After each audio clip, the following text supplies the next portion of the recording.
رب کعبہ نے دوسرے موقع پہ ارشاد فرمایا یا ایھا الناس انا خلقناکم من ذکر و انثی، اے لوگو انا خلقناکم من ذکر و انثی، تمہیں ایک مرد اور ایک عورت سے پیدا کیا، وجعلناکم شعوبا و قبائل، اور تمہارے آگے پھر قبائل بنائے، تمہارے شعبے بنائے، تمہارے قبائل بنائے، کوئی راٹھور بنا تو کوئی چودھری بنا، کوئی ملک بنا تو کوئی راجپوت بنا، کوئی رانا بنا تو کوئی ملک بنا، وغیرہ وغیرہ۔ میں یہ حصے آگے بنائے، قبیلے بنائے گئے۔ یہ کیوں بنائے گئے؟ فرمایا لتعارفوا، تاکہ آپس میں تم ایک دوسرے کو پہچان سکو، آپس میں ایک دوسرے کو پہچان سکو، فلاں بن فلاں فلاں کون، فلاں بن فلاں فلاں کون۔ یہ صرف تمہاری پہچان کے لیے ہے۔ رب کی نگاہ کے اندر اس کا کوئی، ان قبیلوں کی کوئی حیثیت نہیں ہے۔ ان قبیلوں کی حیثیت بولے، ان قبیلوں کی کوئی حیثیت نہیں ہے۔ عرض کیا رب کی نگاہ کے اندر کون سی چیز ہے وہ سب سے زیادہ اتھینٹک ہے؟ فرمایا اللہ کی نگاہ کے اندر اتھینٹک جو بات ہے وہ تمہارا تقویٰ ہے۔ فرمایا ان اکرمکم عند اللہ اتقاکم، فرمایا بے شک تم میں سے اللہ کے نزدیک سب سے زیادہ عزت والا وہ ہے جو جتنا زیادہ متقی ہے، جو جتنا زیادہ تقویٰ کرنے والا ہے، رب سے ڈرنے والا ہے، فرمایا وہ اتنا ہی رب کے نزدیک عزت والا ہے۔ اب آپ گرامی کہتے ہیں، اور نکاح کے بارے میں رب کعبہ نے جو حکم فرمایا، فرمایا فَانْكِحُوا مَا طَابَ لَكُم مِّنَ النِّسَاءِ، نکاح کرو جو تمہیں اچھی لگے، پسند آئیں، خواتین میں سے، عورتوں میں سے جو تمہیں پسند ہو۔ مثنی، دو دو، وثلاثہ، تین تین، ورباع، چار چار۔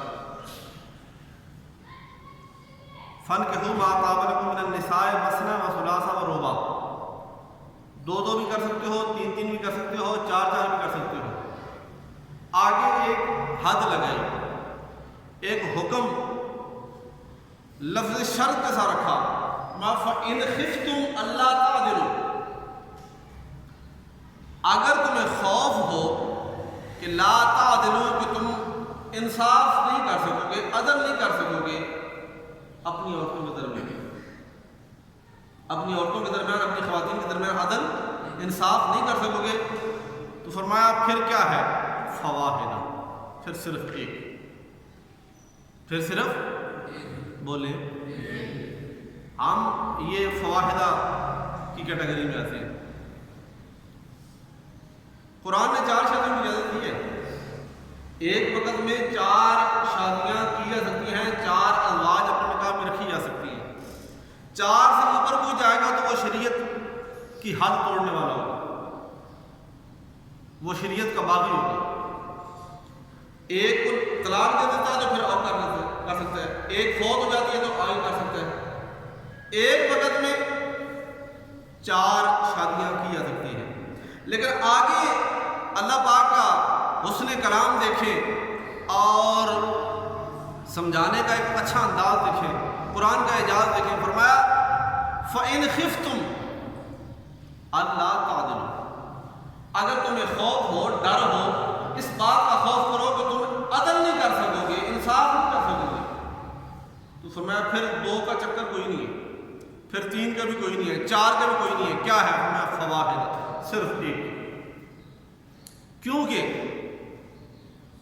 ہمارے معاشرے کا المیہ یہ ہے کہ جب کوئی صاحب ایک سے دوسری شادی کرتے ہیں نا تو ان کا جھکاؤ کلیتاً دوسری شادی کی طرف ہو جاتا ہے، پھر پہلی شادی اور پہلی زوجہ کے حقوق سرے سے منہدم ہو جاتے ہیں، سرے سے ہی۔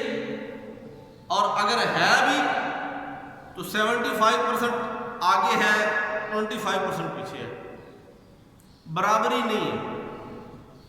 فرمایا تم برابری کر نہیں سکتے ہو. اگر نہیں برابری کر سکتے تو پھر ایک برابری رکھ سکتے ہو اس کیٹیگری کے ہو تم کہ برابری کر سکتے ہو. پھر میں 4. اور فرمایا اگر نہ سمجھ آئے نا تو ایک نظر امام الانبیاء نظام کی ذات مبارکہ کی طرف دوڑا لینا.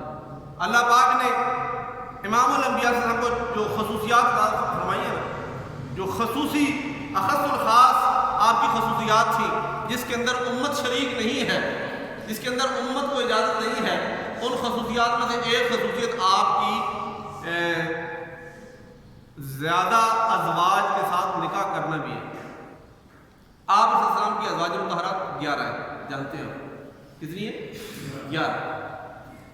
سبب اس کا مختصر عرض کروں کہ جب بھی کسی قبیلے میں آپ علیہ السلام کا جانا ہوتا تو آپ کسی قبیلے کی کسی خاتون کے ساتھ نکاح فرما لیتے, کسی بھی بیوہ کے ساتھ اور کسی بھی طلاق یافتہ کسی خاتون کے ساتھ نکاح فرما لیتے. اس کا سبب یہ بنتا کہ پھر آپ اس علاقے کے اس قبیلے کے آپ داماد بن جاتے اور پھر آپ کا آنا جانا لگ جاتا. آنا جانا لگ جاتا تو پھر دین کی اشاعت, دین کی ترویج اور لوگوں کو مسلمان کرنے کے اندر آسانی پیدا ہوتی, کیونکہ ہر ایک اس بات کا خیال ہوتا کہ یہ ہمارے قبیلے کے کیا ہے, داماد. تو یوں آپ نے 1 1 2 2 جب جاتے 1 2 3 1 2 3 اس طرح کر کے آپ نے مسلمانوں کے اندر اضافہ فرماتے ہیں. آقا علیہ السلام کی 11 ازواج مطہرات تھی. آقا علیہ السلام کی طبیعت شریف عالی ہوگی یہاں تک کہ آپ کے لیے اٹھنا بیٹھنا محال ہو گیا. پھر آپ نے کیا کیا؟ آپ نے اپنی ساری ازواج کو بلایا. کیا کیا؟ بولے تھوڑا جلد بولا ہے.